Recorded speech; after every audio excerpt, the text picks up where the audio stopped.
Welcome मेरे प्यारे बच्चों, आप सभी का इस चैनल मैथमेटिक्स विथ राज में स्वागत है। आज मैं क्लास 10 एनसीईआरटी बुक का पहला ही चैप्टर जो डिवीजन एल्गोरिथम पर आधारित है उसका पहले ही चैप्टर का एक्सरसाइज 1.1 का क्वेश्चन सभी कराऊंगा। लेकिन सबसे पहले मैं ये पहला क्वेश्चन लूँगा, उसके बाद ये तीसरा क्वेश्चन लूँगा, क्योंकि दोनों एक तरह के क्वेश्चन हैं तो पहले दोनों को लूँगा। और मेरा वीडियो मैं कोशिश करता हूँ कि छोटा रहे, अगर लंबा होने लगेगा वीडियो तो मैं इन दोनों क्वेश्चन के बाद ये आगे दूसरा, चौथा और पांचवा क्वेश्चन अगले वीडियो में बनाऊंगा। तो चलिए चलते हैं पहला question. Use Euclid's division algorithm to find the HCF. HCF मतलब आप समझते होंगे हाईएस्ट कॉमन फैक्टर, महत्तम समापवर्त जिसे बोलते हैं हिंदी में। तो उसका यूज करते हुए डिवीजन यूक्लिड्स डिवीजन एल्गोरिथम का यूज करते हुए ये दोनों का एचसीएफ प्राप्त करना, ऐसे इन दोनों का एचसीएफ प्राप्त करना, ऐसे इन दोनों का एचसीएफ प्राप्त करना। आपको मालूम है कि एचसीएफ प्राप्त करने की बहुत विधियां हैं।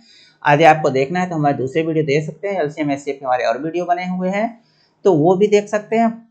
पर मेरा जो अभी उद्देश्य है वो क्लास 10 के हिसाब से जो आपकी परीक्षा में जो विधि लगाना है इन एचसीएफ को निकालने की, डिवीजन एल्गोरिथम यूक्लिड्स की लगाना है। तो सबसे पहले थोड़ी देर के लिए हम यूक्लिड्स डिवीजन एल्गोरिथम के कॉन्सेप्ट को समझ लेते हैं।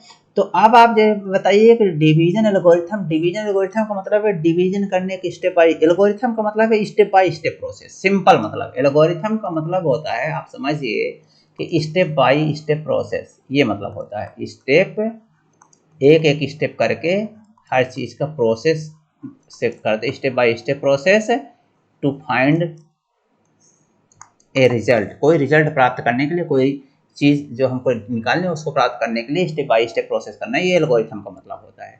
तो अब हम डिवीजन एल्गोरिथम इसलिए इसमें लगा कहते हैं डिवीजन एल्गोरिथम, क्योंकि डिवीजन का एक स्टेप बाय स्टेप प्रोसेस होता है। जैसे मान लीजिए कि 13 में हमको 8027 का डिवीजन करना है, तो स्टेप बाय स्टेप होता है कि पहले हम ये आप जानते हैं, इसको डिवाइजर बोलते हैं, भाजक हिंदी में, इसको डिविडेंड भाज्य बोलते हैं। आप जानते हैं ये डिविडेंड बोला जाता है, हिंदी में भाज्य बोलते हैं, इसको डिवाइजर भाजक बोलते हैं। तो आप समझते हैं कि डिविडेंड हमेशा, यानी जो भाज्य हमेशा भाजक से बड़ा होना चाहिए, तो बड़ा है। और फिर इससे इसको भाग देते हैं, तो भाग देते समय पहले इसका एक अंक देखते हैं, 13 में ये होगा नहीं इसलिए इसके 2 अंक ले लेते हैं। यही है स्टेप बाय स्टेप प्रोसेस, है ना। प्रोसेस स्टेप बाय स्टेप होनी चाहिए, ऐसा नहीं कि हम इकट्ठा कुछ भी कर दें। तो इस प्रकार हम क्या करेंगे, 80 का क्या करेंगे, 8 में जाएगा नहीं 13 का टेबल, इसलिए 80 ले लेते हैं तो ये चला जाता है। 13 6 78, ये 78 हुआ, सब्ट्रैक्ट किए तो 2 आया, ये 2 आया, 13 आया, ये 9 आया, ये 7 आया, 13 7 91 आया, 91 ये 6, बस यही ये रिमाइंडर हो गया और ये क्वोशिएंट हो गया, ये भागफल हो गया। आप जानते हैं हिंदी में भागफल इसको बोलते हैं, ये रिमाइंडर इसको शेषफल बोलते हैं। रिमाइंडर मत बोलिएगा, रिमाइंडर, इसको रिमाइंडर बोलते हैं, शेषफल हिंदी में। तो ये आपका रिजल्ट रहा। लेकिन एक चीज यहाँ देखिए कि रिमाइंडर हमेशा इससे छोटा होता है भाजक से, ये हमेशा ध्यान रखने की जरूरत है। तो जो रूल है वो क्या हो गया कि quotient is equal to, sorry ये क्वोशिएंट डिवाइजर इनटू क्वोशिएंट, इसका गुणा कर दीजिए, डिवाइजर इनटू क्वोशिएंट, नहीं भाजक गुणे भागफल और प्लस शेषफल, रिमाइंडर ये जो होता है ये किसके इक्वल होता है, ये डिविडेंड के इक्वल होता है। आप जानते होंगे कि ये इन दोनों का गुणा कर दीजिए, ये भाजक गुणे भागफल और प्लस शेषफल, ये भाजक गुणे भागफल प्लस शेषफल को करने पर जो बराबर आए वो भाज्य के बराबर, डिविडेंड के बराबर आए, तो हम कह देते हैं कि ये हमारा भाग सही है, बशर्ते कि रिमाइंडर जो है, ध्यान रखिएगा कि रिमाइंडर छोटा होना चाहिए। ऐसा नहीं कि ऐसा कुछ कर दीजिए कि रिमाइंडर छोटा ही ना आए, करने के तो बहुत किया जा सकता है। तो रिमाइंडर हमेशा क्या होता है, छोटा होता है, लेस देन डिवाइजर से छोटा होता है, ये शर्त है इसके साथ। ये जो प्रोसेस आपने डिवीजन की निकाली है इसी को बोलते हैं यूक्लिड्स डिवीजन लेम्मा। ध्यान रखिए, इसको बोलते हैं, जो ये भाग से ये जो रिजल्ट निकलता है इसको हम यूक्लिड्स डिवीजन लेम्मा बोलते हैं। Euclid's division lemma. तो यूक्लिड्स डिवीजन लेम्मा क्या हुई, ये जरा देख लीजिए। Euclid's division double M A है लेम्मा। यूक्लिड्स डिवीजन लेम्मा क्या हुई कि if A and B are two numbers, A and B, जैसे यहाँ पर तो दो नंबर थी 13 एंड 8027, दो नंबर थी, इसमें भागफल का प्रोसेस किया गया। ऐसे ए बी टू नंबर्स हैं, डिवीजन लेम्मा ये कहती है कि A and B two numbers हैं, और मान लीजिए कि उसमें ए बड़ी है बी से। अब ए बड़ी है बी से तो ये डिविडेंड होगी, ये डिवाइजर होगी। तो ये डिविडेंड होगी तो dividend is equal to divisor B into एक क्वोशिएंट आएगा, क्यों हम मान लेते हैं उसको, भागफल आएगा, और एक रिमाइंडर आएगा। तो ये जो है इसे कोई division lemma, Euclid's division lemma बोलते हैं। यूक्लिड्स डिवीजन लेम्मा यदि कहता है आपको परीक्षा में तो क्या लिखिए कि A and B are two numbers where A is greater than B, then a is equal to b into q plus r where r any remainder is always less than b। Divisor b है तो उससे हमेशा छोटा होगा। ये आप देख लीजिए क्यों ऐसा है, यहाँ पर आप देख सकते हैं, इसलिए ऐसा है। तो इसी को हम यूक्लिड्स डिवीजन लेम्मा बोलते हैं। अब यूक्लिड्स डिवीजन लेम्मा को स्टेप बाय स्टेप लगाते जाएं तो वहां से एचसीएफ निकलता है, और पूरी स्टेप बाय स्टेप प्रोसेस को हम बोलते हैं यूक्लिड्स डिवीजन एल्गोरिथम। तो अब आपको समझ में आ गया होगा कि यूक्लिड्स डिवीजन एल्गोरिथम क्या है। यूक्लिड्स डिवीजन एल्गोरिथम क्या है, एल्गोरिथम क्या है, यूक्लिड्स डिवीजन एल्गोरिथम क्या है, आपको समझ में आ गया होगा कि step by step process of applying Euclid's division lemma. Euclid's division lemma को स्टेप बाय स्टेप लगाना ही यूक्लिड्स डिवीजन एल्गोरिथम बोला जाता है, क्योंकि इसमें डिवीजन होता रहता है, इसको सक्सेसिव बार बार डिवीजन होता रहता है। तो चलिए अब हम इसको यूक्लिड्स डिवीजन लेम्मा को हम क्या बोल दिए, step by step process of applying Euclid's division lemma. Euclid's division lemma हम आपको बता दिए क्या चीज़ है। Euclid's division lemma, Euclid's division lemma को स्टेप बाय स्टेप अप्लाई करना, लगाना ही यूक्लिड्स डिवीजन एल्गोरिथम बोला जाता है। अब आप ये देख रहे हैं कि डिवीजन एल्गोरिथम हम बता, यूक्लिड्स डिवीजन लेम्मा हम बता चुके हैं। यूक्लिड्स डिवीजन लेम्मा ये होता है, ये आप जानते थे, बस इसका नाम नहीं सुने थे। कैसे जानते थे, ये आप पुरानी कक्षाओं में ये पढ़े, छोटी कक्षाओं में, कि भाजक गुणे भागफल प्लस शेषफल इक्वल टू भाज्य होता है हिंदी वाले छात्र, इंग्लिश में उसको पढ़ते हैं कि divisor into quotient plus remainder equal to dividend. ये भागफल के नियम से निकलता था, पर ये कॉन्सेप्ट यूक्लिड्स ने दिया था, इसलिए उसका नाम दे दिया गया यूक्लिड्स डिवीजन लेम्मा। लेम्मा का मतलब एक फैक्ट जो प्रूफ है, ये ऑलरेडी प्रूफ फैक्ट है। अब इसी से निकलता है यूक्लिड्स डिवीजन एल्गोरिथम, जो ये होता है स्टेप बाय स्टेप। तो अब आपको निकालना है पहला क्वेश्चन, ये जो आपका है कि 135 और 225 का एचसीएफ प्राप्त करना है यूक्लिड्स डिवीजन एल्गोरिथम का यूज करते हुए।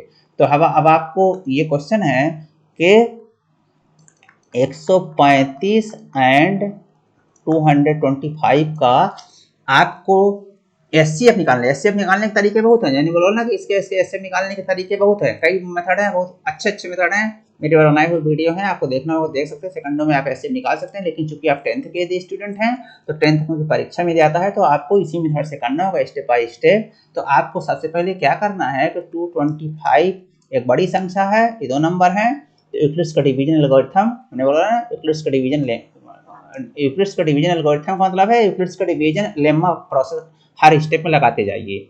तो यहाँ पर 225 बड़ी संख्या है, यूक्लिड्स का डिवीजन लेम्मा एक छोटी होती है एक बड़ी होती है। देखिए ए ग्रेटर देन बी, तो जो बड़ी है उसको डिवाइजर मान लेंगे, सॉरी डिविडेंड मान लेंगे, ये बड़ी है इसको डिविडेंड मान लेंगे, जो छोटी उसको भाजक मान लेंगे। अभी एक बार जाएगा तो ये कर दीजिए और ये 90 हो गया।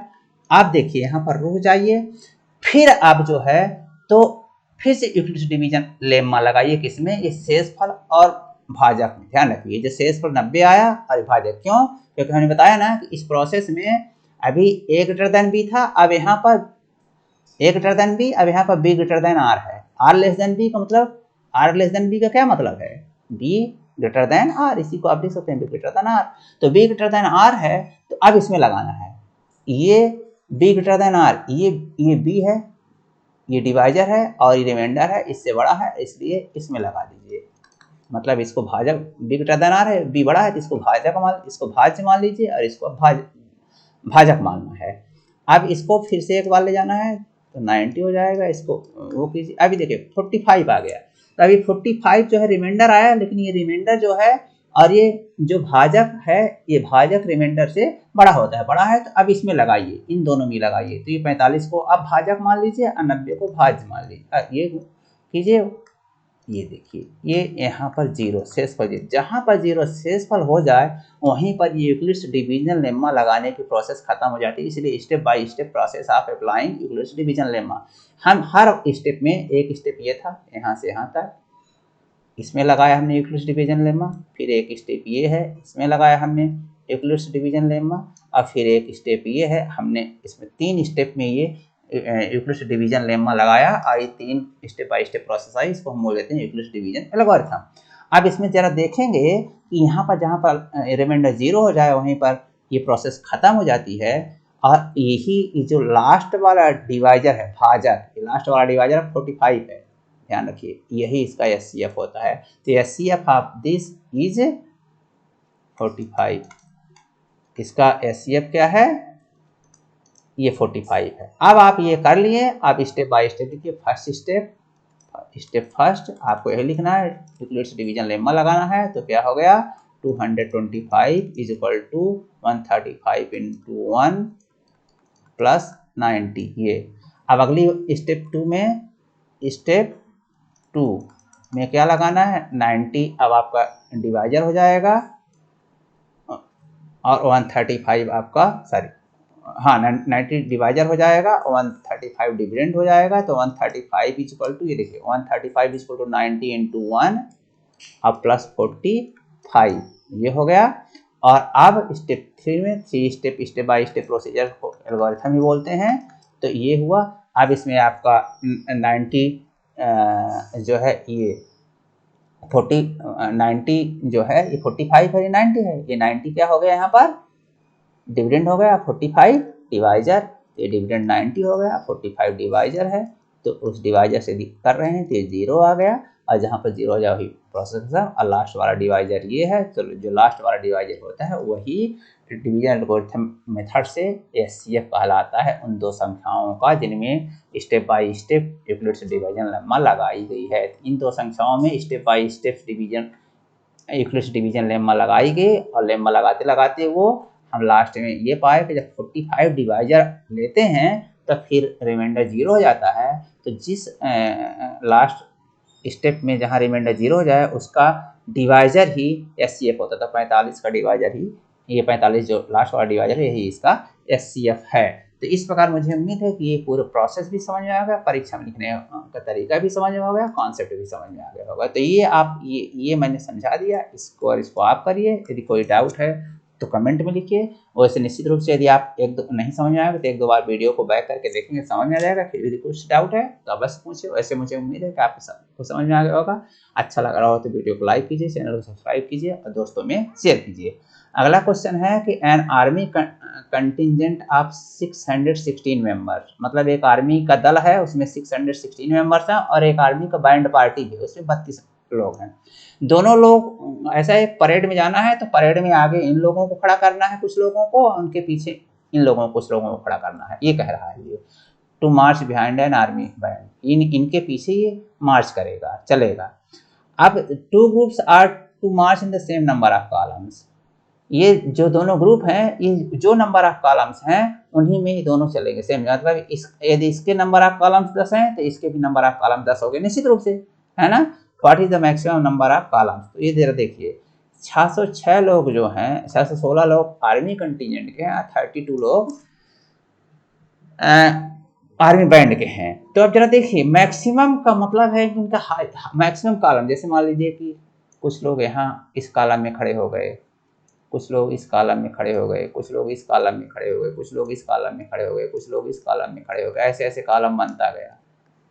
तो ये कह रहा कितने कॉलम इसके हैं, तो निश्चित रूप से आगे ये होंगे तो इनके अगर 10 कॉलम होंगे तो पीछे ये होंगे तो इनके भी 10 कॉलम होंगे। तो बोल रहा है कितने कॉलम इसके हो तो इन कॉलम इसके होने चाहिए। तो मैक्सिमम कितने ऐसे कॉलम बन सकते हैं लाइन के, लाइन ये लाइन बनी है, कितनी ऐसी लाइन बन सकती हैं। तो अब आपको ये देखना है कि तभी संभव है जो लाइन तभी इतनी बनेगी बराबर बराबर हर लाइन आए कि इनका एचसीएफ हाईएस्ट कॉमन, जो हाईएस्ट कॉमन फैक्टर होगा उससे डिवाइड करेंगे तभी वो बराबर आएगा। तो सबसे पहले इनका एचसीएफ निकालना है आपको, क्वेश्चन नंबर 3 का एचसीएफ निकालना है। लेकिन एचसीएफ मैंने बोला कि डिवीजन एल्गोरिथम मेथड से निकालना है। तो 616 को 32 से पहले डिवाइड कीजिए, तो 32 एकम 32 ये हो गया, इसको घटाएंगे तो 29 आया, ये 6 आया, और ये 9 टाइम्स आएगा, 9 दूना 18, हाँ से लगेगा, 9 तो 1 27, 1 28, देखिए ये आ गया। 296 में 288 घटाएंगे तो 8 आ जाएगा बच्चों।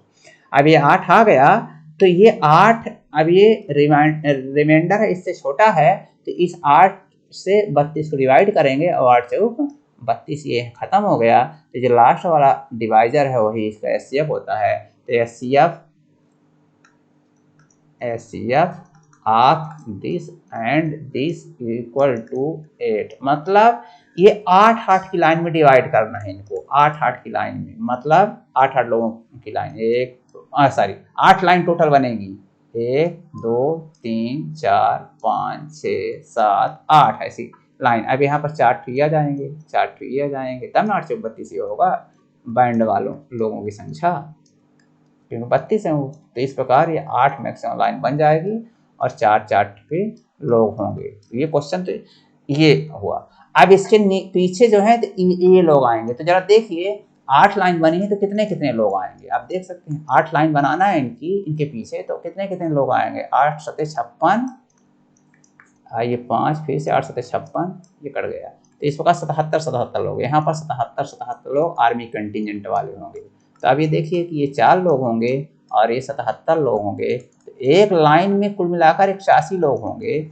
लेकिन कुल लाइन कितनी बनेगी, 1 2 3 4 5 6 7 और 8, मैक्सिमम 8 कॉलम ही बनेंगे, क्योंकि उनका एचसीएफ मैक्सिमम जो है, मैक्सिमम कॉमन फैक्टर इन दोनों में जो कॉमन हो सकता है कि बराबर कॉमन तब होता है कि बराबर बराबर भाग में बढ़ जाए। तो 32 को 8 से काटेंगे तो भी बराबर बराबर आएगा, और 16 को भी 8 से विभाजित करेंगे तो भी बराबर बराबर आएगा। ऐसा 77 लोग हर लाइन में आ जाएंगे, इसीलिए एचसीएफ निकाला जाता है। तो क्वेश्चन तो ये था कि मैक्सिमम कितने कॉलम बन सकते हैं, तो मैक्सिमम 8 कॉलम बन सकते हैं। लेकिन क्वेश्चन ये हो सकता है कि हर कॉलम में मैक्सिमम आर्मी बैंड कितने लोग हैं, तो मैक्सिमम 4 लोग ही हो सकते हैं। क्वेश्चन ये भी हो सकता है कि हर कॉलम में मैक्सिमम आर्मी कंटिजेंट कितने लोग होंगे, 77 लोग हैं। या क्वेश्चन ये भी बन सकता है कि हर लाइन में हर कॉलम में देखते हैं कितने लोग हो सकते हैं, तो 81 लोग हो सकते हैं। इस प्रकार क्वेश्चन कुछ भी हो सकता है। तो इस प्रकार ये क्वेश्चन बहुत अच्छा था। मुझे उम्मीद है कि ये दोनों क्वेश्चन अब आपसे हर सूरत में बन जाएंगे, कभी भी किसी भी सूरत में इस तरह से क्वेश्चन जो भी आएंगे तो आप परीक्षा में अवश्य बन जाएंगे। आपको अच्छा लगा भी होगा, कॉन्सेप्ट भी क्लियर हुआ होगा। तो मुझे उम्मीद है कि आप अपने दोस्तों में इसको शेयर करेंगे, चैनल को सब्सक्राइब करेंगे, और मैं आगे दूसरा तीसरा ये जो दूसरा क्वेश्चन है, ये दूसरा चौथा और 5वां क्वेश्चन अगले वीडियो में लेता हूँ। तब तक के लिए बहुत बहुत धन्यवाद।